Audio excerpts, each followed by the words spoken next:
संस्कृत भाषा के अध्यापन का औचित्य। मदन मोहन तरुण।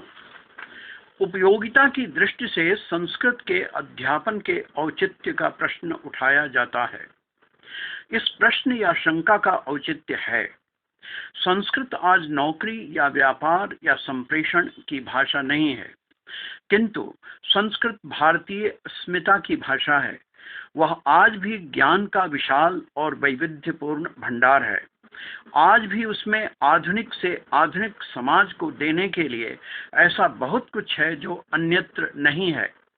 उसमें विषय वैविध्य है।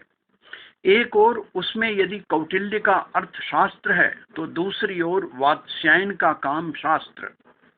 उसके पास मूल्य परक जीवन कला की व्यावहारिकता सिखाने वाली कृतियों में हितोपदेश तथा पंचतंत्र हैं, जिनकी सार्वकालिकता और सार्वभौमिकता निर्विवाद है। इसमें हमारे चित्त के विस्तार की असाधारण क्षमता है। यह जाति, संप्रदाय, देश आदि की सीमाओं का विस्तार करती हुई हम में सार्वभौम चेतना जागृत करने में समर्थ है। उपनिषद जीवन दर्शन के बहुत बड़े स्रोत हैं। पुराणों में हमारे व्यक्तित्व को ठोस आधार देने की असाधारण क्षमता है। यह हमें अपनी अंतश्चेतना से सायुज्य कराने में समर्थ है। इसका योग शास्त्र अब तक न जाने कितने देशों के लोगों को शरीर और मन की शक्तियों से संपन्न करता रहा है। यदि भारतीय भाषाओं की शक्ति को बढ़ाना है, संपन्न करना है, तो आज भी संस्कृत भाषा का महाकोश उसे नूतन सामर्थ्य देने में सक्षम है।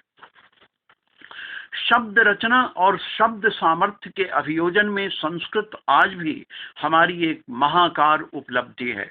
किंतु आज सबसे बड़ी विडंबना यह है कि हमारे विद्यालयों में संस्कृत अध्यापन में परंपरागत व्याकरण पढ़ाने पर ही सबसे अधिक बल दिया जाता है और विद्यार्थियों का अधिकतम समय उसी में निकल जाता है, और जब तक वे इसके उपयोगी विषयों की पढ़ाई के लिए तैयार होते हैं, तब तक इस भाषा के अध्यापन का समय समाप्त हो जाता है। आवश्यकता यह है कि उसके अध्यापन की शुरुआत उसके ज्ञानागार के परिचय से किया जाए।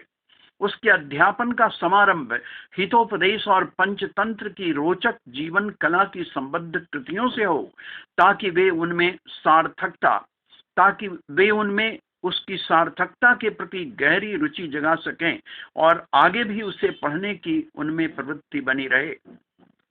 ये कृतियां बहुत रोचकता पूर्वक हमें ये जीवन युद्ध के लिए तैयार करती हैं, हमें उचित और अनुचित के विवेक का पोषण करती हैं, हमें दूसरों के छलबल से सावधान करती हैं और हमें आत्मगौरव की भावना भरती हैं, जिसके बिना जीवन जीने का कोई औचित्य नहीं।